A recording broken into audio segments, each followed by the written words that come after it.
आणि ह्या गावातनं त्या गावात, त्या गावातनं कधी पश्चिम महाराष्ट्रातील, कधी कोकणात असं ते जात असतात. आणि त्याच्याही बद्दल केंद्र सरकारने पण त्याच्यामध्ये मान्यता दिलेली आहे. त्याच्यामुळे त्याही गोष्टीला आता भीमथडी घोड्याला तिथं महत्व देण्याचं सुरू केलेलं आहे. त्याचबरोबर नाविन्यपूर्ण शेती तंत्रज्ञान, नैसर्गिक शेती पद्धत आणि हे प्रक्रिया मार्गदर्शन, भरड धान्याच्या बाबतीमध्ये आजूबाजूच्या राज्यामध्ये खूप चांगल्या पद्धतीने काही निर्णय झालेले आहेत.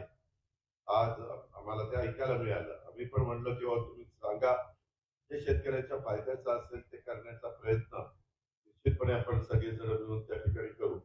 फुलशेती इत्यादीचा लाभ कसा घेता येईल. आता झेंडूचे 5 प्रकारची फुलं इथं तुम्हाला पाहायला मिळतील रंगाची.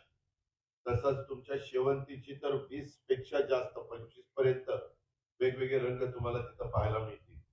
अशा खूप काही गोष्टी आहेत. एआय तंत्रज्ञान म्हणजे कृत्रिम बुद्धिमत्तेचा वापर करून केळी पिकामध्ये G9 केळी, एआय मुळे 25% पाण्याची बचत, 40% खताची बचत, एकरी 50 टन उत्पादन घेण्याचं तंत्रज्ञान हे इथं विकसित झालेलं आहे. तुम्ही तिथं बघितलं तर तुमच्या डोळ्याला दिसेल की खरंच बाबा साधी पद्धतीने केळी लावणं आणि एआयचा वापर करून केळी लावणं ह्याच्यामध्ये खूप मोठा फरक आहे. सघन मका लागवड तंत्रज्ञान हे केव्हीके म्हणजे कृषी विज्ञान केंद्र बारामती गेली 10 वर्षापासून चिनी मका तंत्रज्ञान प्रसारित केलंय. आता या तंत्रज्ञानाचा वापर अचूक पाणी आणि खत व्यवस्थापन करून एकरी 70 ते 80 क्विंटल प्रति एकरी मक्याचं उत्पादन घेता येतं. हा कुणाला विश्वास बसणार नाही, परंतु ही फॅक्ट आहे. इतक्या मोठ्या प्रमाणावर आपण त्या ठिकाणी मक्याचं उत्पादन घेऊ शकतो. आणि आता शेतकरी पण बघतात, आम्ही पण आता प्रत्यक्ष हे व्हिजिट केली त्यावेळेस कुलगुरूंनी आम्ही सगळ्यांनी ते जवळनं पाहिलं.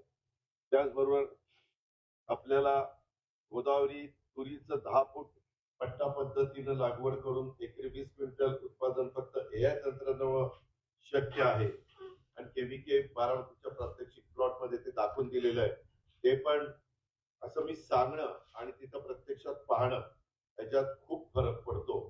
एआय तंत्रज्ञान आधारित कांदा उत्पादन अगदी 6 इंच खोलीचे सेन्सरद्वारे त्याच्यात पाण्याचं नियोजन केलेलं आहे. एआय प्रणालीद्वारे कीड आणि रोगमुक्त व्यवस्थापन एकरी 600 पिशवी म्हणजे 30 टन उत्पादन घेणे शक्य आहे. यामध्ये भीमाशक्ती या 8 महिने टिकणाऱ्या वाणाचा समावेश आहे. आणि 500 ते 600 ग्रॅम वजनाचा लाल कांदा तो नेदरलँड येथील कंपनीने विकसित केलेला आहे. तो पण आपण तिथं ठेवलेला आहे. तोही आपण शेतकऱ्यांना दाखवतो. एक एक कांदा अर्ध्या किलोचा आहे.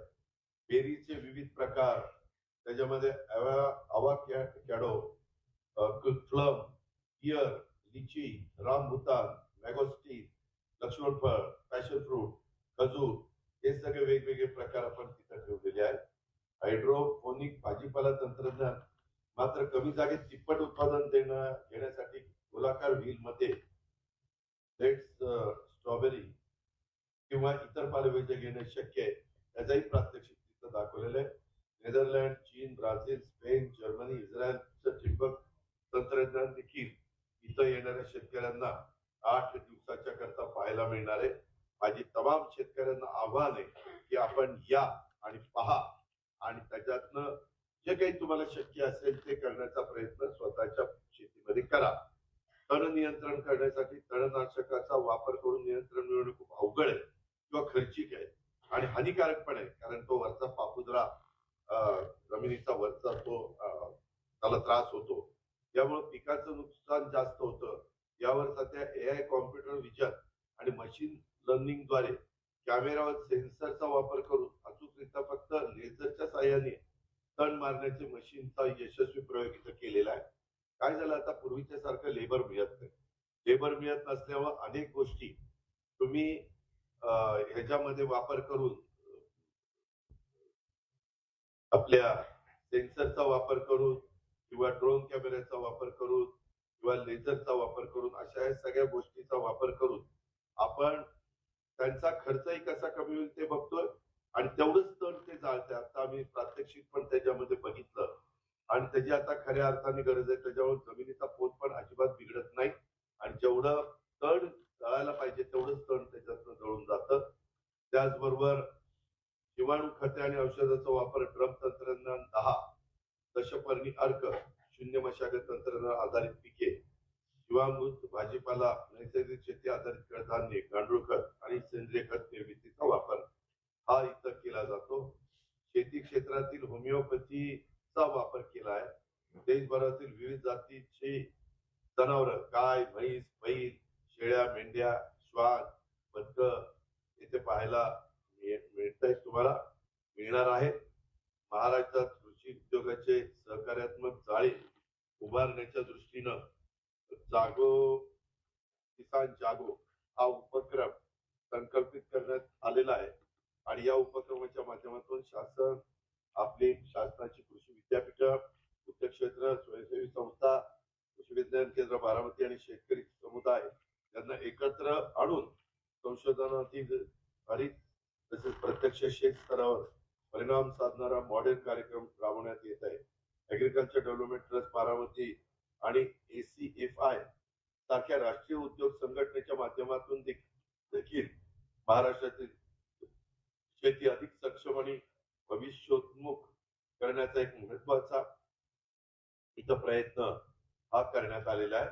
यामुळे ऊस उत्पादक शेतकरी, साखर उद्योग, संपूर्ण कृषी संस्थेला दीर्घकालीन लाभ होणार आहे. शासन, उद्योग, विद्यापीठ आणि शेतकरी यांच्यातील सहकार्य आपल्या महाराष्ट्रातल्या शेती अधिक शाश्वत, सक्षम आणि भविष्यासाठी सज्ज करण्याचा होण्यासाठी निश्चितपणे मदत होणार आहे. याच्यात द्राक्ष पण आहे, पेरू पण आहे, वेगवेगळी फळं पण आहे, खूप काही जवळपास इथं बघायचं म्हटलं तर अक्षरशः अख्खा दिवस जर नीट समजून घ्यायचं म्हटलं तर तिथपर्यंत आपल्याला वेळ इथं घालवता येतो आणि स्वतःच्या ज्ञानामध्ये देखील शेतकऱ्यांना खूप मोठ्या प्रमाणावर त्या ठिकाणी अधिक ज्ञान मिळवता येतं. त्याकरता म्हणजे महाराष्ट्रातल्या तमाम शेतकऱ्यांना आव्हान आहे की या कृषी प्रदर्शन 17 ते 24 जानेवारी 2026 17 तारखेपासून 24 म्हणजे ह्या शनिवारपासून पुढच्या शनिवारपर्यंत सगळ्यांनी यावं आणि ह्या कृषी प्रदर्शनाचा त्यांनी लाभ घ्यावा. त्याच्यातनं नवीन शिकण्याचा प्रयत्न करावा. जग कुठल्या रस्त्याने चाललंय ते समजून घेण्याचा प्रयत्न करावा. धन्यवाद.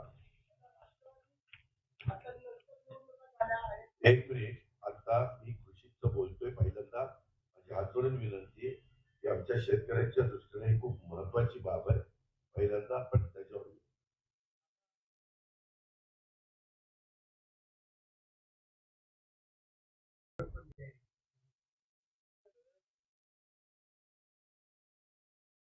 राज्य शासनाचं आम्ही कुठलीही पिकं, आम्ही फक्त ऊसाचं पीक म्हणत नाही, ऊस असेल, कापूस असेल, सोयाबीन असेल, फळबागा असतील, ही जी पिकं आपल्या महाराष्ट्रातले जे 5 रिजन आहेत त्या 5 रिजनची तिथली भौगोलिक परिस्थिती बघता घेतली जातात, त्या पिकांना या एआयचा वापर करण्याच्या बद्दलची आपण मान्यता दिलेली आहे. त्याच्यामध्ये कृषी विभागाने आणि आपल्या कृषी आयुक्त, कृषी सचिव, कृषी मंत्री ह्या सगळ्यांनी लक्ष घातलेलं आहे. आम्ही पण त्याच्यामध्ये स्वतः लक्ष देतोय आणि ते काम चाललेलं आहे. त्याचे प्रस्ताव पण आता मला वाटतं मंत्रालयामध्ये आले अशी माझी माहिती आहे. परंतु मी आज खरं कॅबिनेट होती, पण हा कार्यक्रम असल्यामुळे मला काही त्या कॅबिनेटला उपस्थित राहता आलं.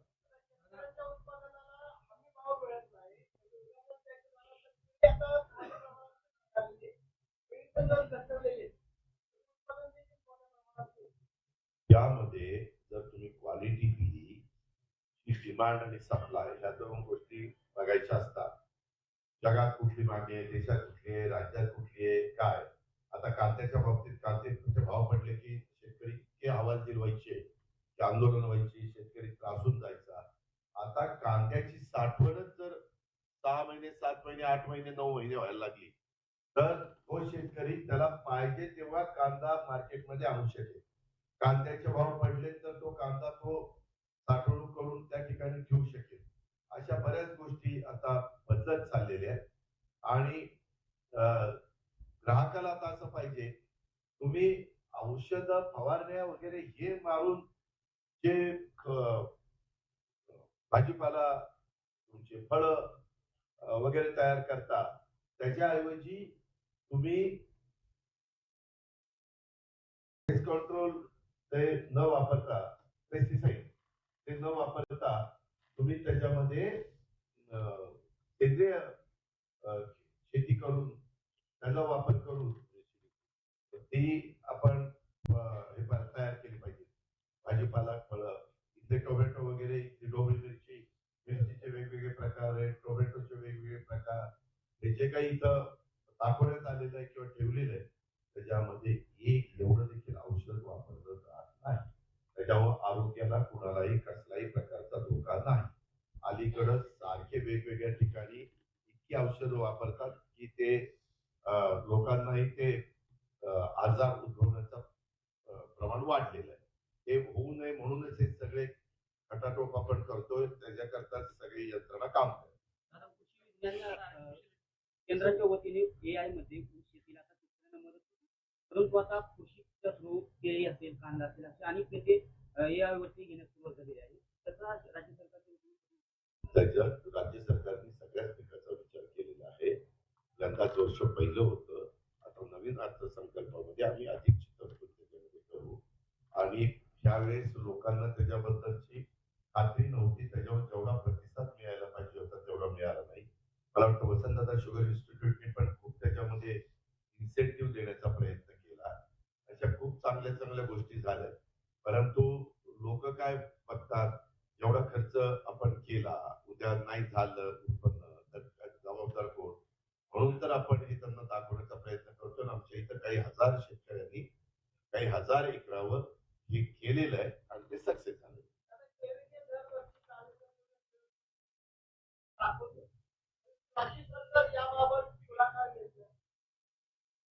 राज्य सरकार वेगवेगळ्या ठिकाणी कृषी प्रदर्शन भरवत असतं, वेगवेगळ्या ठिकाणी प्रोत्साहन देत असतं. आता इथं स्वतः व्हाईस चान्सलर बसलेले, इथंही अनेक प्रकारचे नवीन नवीन तुरीचं बी असेल किंवा आणखीन वेगवेगळे प्रकार असतील, अशी अनेक गोष्टी त्या ठिकाणी ते करतात, रिसर्च करतात आणि त्या रिसर्चला राज्य सरकारने अजून मदत केली पाहिजे.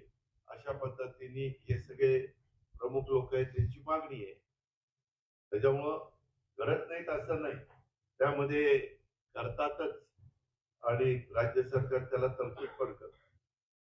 आता सध्या जे एआय तंत्रज्ञान वापरलं जातं त्याचे जे किंवा बाकीचे आहे जास्त आहे मोठ्या प्रमाणात, त्याच्या परिस्थितीमध्ये न परवडणार राज्य शासन म्हणून राज्य सरकार अशा वेळेस पहिल्यांदा सबसिडी देतं आणि म्हणूनच आपण तो कार्यक्रम आणलेला आहे. आपण त्याच्यामध्ये मोठ्या प्रमाणात सबसिडी देण्याचा प्रयत्न करतो. कारण ज्यावेळेस ठिबक आलं त्यावेळेस शेतकऱ्यांनी करावं म्हणून केंद्राने पण त्याला सबसिडी दिली, राज्याने पण सबसिडी दिली. आपण वेगवेगळ्या प्रकारचे ट्रॅक्टर्स किंवा अशा प्रकारची अवजारं आली तर त्यालाही राज्य सरकार सबसिडी देतं आणि सबसिडी देऊन ते कसं आपल्या शेतकऱ्याला परवडेल अशा प्रकारचा प्रयत्न करतं. तुम्हाला ग्रीन हाऊस करायचं असेल तरी त्याच्यामध्ये सबसिडी आहे. तुम्हाला जर शेतकऱ्याला कागद वापरायचा असेल तर त्यालाही आपण सबसिडी त्या ठिकाणी देतो. अशा खूप काही गोष्टी जोपर्यंत शेतकऱ्याला त्याच्याबद्दलची खात्री पटत नाही आणि तो त्याच्यामध्ये स्वतः पुढाकार घेऊन ते करायला सुरुवात करत नाही, त्यावेळेस क्रॉप सबसिडी गव्हर्नमेंट ऑफ महाराष्ट्राला द्यावी लागते, गव्हर्नमेंट ऑफ इंडियाला द्यावी लागते आणि दोन्ही विभाग, केंद्राचा आणि राज्याचा कृषी विभाग यामध्ये लक्ष ठेवून आहे.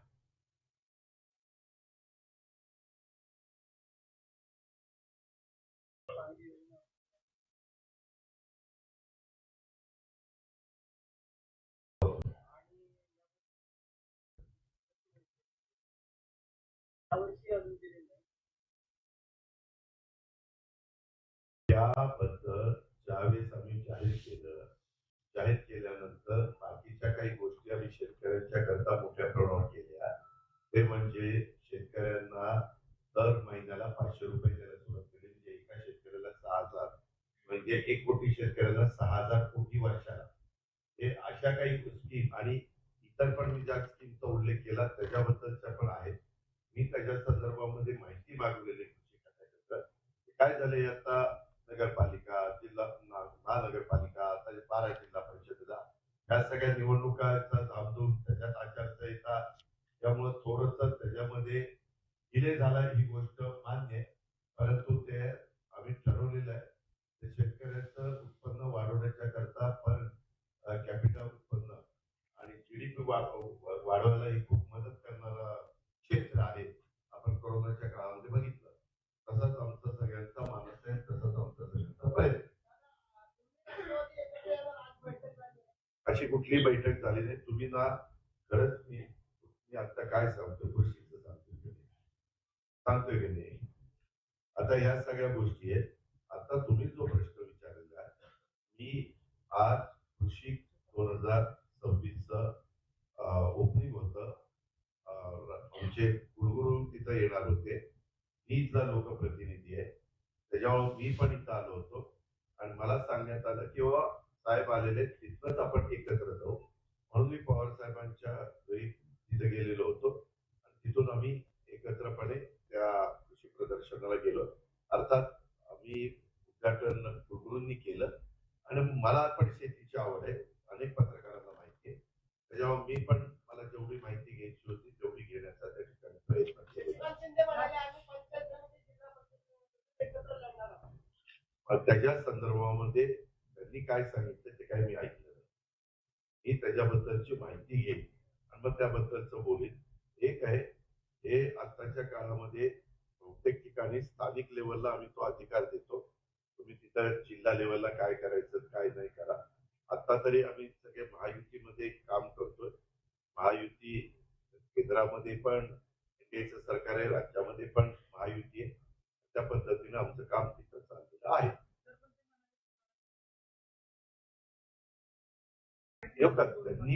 त्यांना जे योग्य वाटतं ते सांगतील ना. त्याच्याबद्दल इथली या संदर्भात आपल्याला माहिती नाही. आपल्याला इंटरेस्ट शेतीपेक्षा ह्याच्यातच जास्त दिसतो. त्यामध्ये आतापर्यंत जेवढ्या काही निवडणुका झाल्या मागे आघाडीच्या काळात पण तर असले स्थानिक स्वराज्य संस्थांच्या निवडणुकीच्या संदर्भामध्ये स्थानिकांना ते अधिकार दिले जातात आणि स्थानिक लोक त्याच्याबद्दलचा निर्णय घेतात.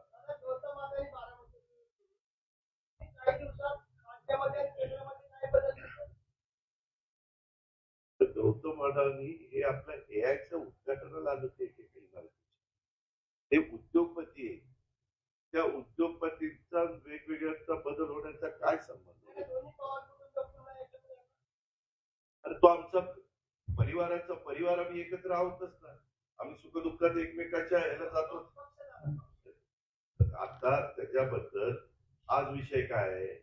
आज आमच्या 16 तारखेपासून फॉर्म भरायला सुरुवात झाली. आज मला वाटतं 17 तारीख बरोबर आहे. उद्या 18 तारीख सुट्टी आहे. हे इतकं काही गडबडीत आणि सुप्रीम कोर्टाने सांगितलं होतं 31 जानेवारीच्या आत करा. त्यात मला वाटतं 15 फेब्रुवारीला सुप्रीम कोर्टाने परवानगी दिली. आता त्यात 50% आत आरक्षणाच्या फक्त 12 जिल्हा परिषद आहेत. तेवढ्याच लागलेल्या आहेत. आता त्या जिल्हा परिषदेच्या संदर्भात तिथली भौगोलिक परिस्थिती, राजकीय परिस्थिती आणि तिथली एकंदरीत बाकीच्या सगळ्या गोष्टी त्या बघून तिथले स्थानिक लोक त्याच्याबद्दलचा निर्णय त्या ठिकाणी घेतील. महापालिका निवडणुकीत भाजपला बहुमत चांगल्या प्रकारे मिळालेलं आहे. तसेच पुणे आणि पिंपरी चिंचवडमध्ये राष्ट्रवादी काँग्रेसला सत्ता मिळेल असं चित्र होतं का? शेवटी मतदार राजा हा फार महत्वाचा असतो. प्रयत्न करणं हे प्रत्येक राजकीय पक्षाचं काम असतं. त्यांनी प्रयत्न केले, परंतु भाजपला अतिशय चांगलं यश मिळालं. त्याबद्दल भाजपचं मनापासून अभिनंदन, मनापासून कौतुक. राज्याचे मुख्यमंत्री देवेंद्र फडणवीसांच्या नेतृत्वाखाली या सगळ्या निवडणुका भाजपने लढलेल्या होत्या आणि त्याला खूप चांगला प्रतिसाद मिळाला. आता इतरांचा त्याच्यामध्ये पराभव झाला. पराभव झाला. माझं स्वतःचं गणित असं असतं की पराभवाने खचून जायचं नसतं. पुन्हा त्याच्यामध्ये आपलं काम करत राहायचं असतं. अरे बाबा, अजून 24 तास पण झाले. काल 3 वाजता निकाल लागला. पहाटे काही विषय. त्याच्यामध्ये सगळे बसतील. आम्ही त्याच्याबद्दलची माहिती घेऊ. काय झालं, कसं झालं. एवढंच वातावरण मीडिया पण म्हणत होता की चांगलं वातावरण आहे. आमचे अंदाज चुकले तसे मीडियाचे पण अंदाज चुकले. पण ठीक आहे ना, मतदार राजा हा महत्वाचा आहे. माझ्या दृष्टीने आत्ताचं कृषी प्रदर्शन हे खूप महत्वाचं आहे आपल्या शेतकऱ्यांच्या दृष्टीनं. आणि माझ्या एकंदरीत महाराष्ट्र हा कृषीप्रधान राज्य आहे आणि त्याच्यामध्ये जेवढं शेतकऱ्यांना मी समाधानी करू शकू तेवढं एक तिथं आर्थिक सुबत्ता येण्याच्या करता मदत होत असते आणि म्हणून आम्ही त्या कामाला जास्त प्राधान्य दिलंय आणि त्याच्यात आमचे कृषी विकास प्रतिष्ठान, त्याच्यात मध्ये आमचं कृषी विज्ञान केंद्र, चेअरमन आमचे राजेंद्रजी पवार आणि त्यांची सगळी टीम नलवडे आणि सगळ्यांनी खूप लक्ष घातलं. आणि तुम्ही पण, माझी तुम्हाला विनंती आहे की काही गोष्टी तुम्ही पण दाखवा मीडियाच्या माध्यमातून. प्रिंट मीडियानी तसे ते माहिती द्यावी आणि इलेक्ट्रॉनिक मीडियाने ते दाखवावं की काय काय तिथं चाललेलं आहे.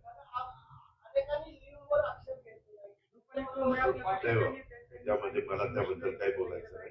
माझा त्याच्याबद्दल काही आता मी काही बोलू इच्छित नाही. पीएम त्याच्या पद्धतीने काम करतं. काय होतं, ज्यावेळेस पराभव होतो ईव्हीएम वर दोष द्यायचा, यश आलं की बद्दल बोलायचं नाही. काही गोष्टी अरे जाऊ दे ना, शाही कुस्ती जाते. ठीक आहे रे बाबा, एखादी इंडिव्हिज्युअल एखादी उमेदवार बोलत असतील म्हणजे आता 29 ठिकाणच्या निवडणुका, इतके हजारो लोक उभे, त्याच्यात एखाद्या व्यक्तीला जे वाटलं, लोकशाही आहे, संविधानाने घटनेने अधिकार दिलेला आहे प्रत्येकाला आपलं मत मांडण्याचा.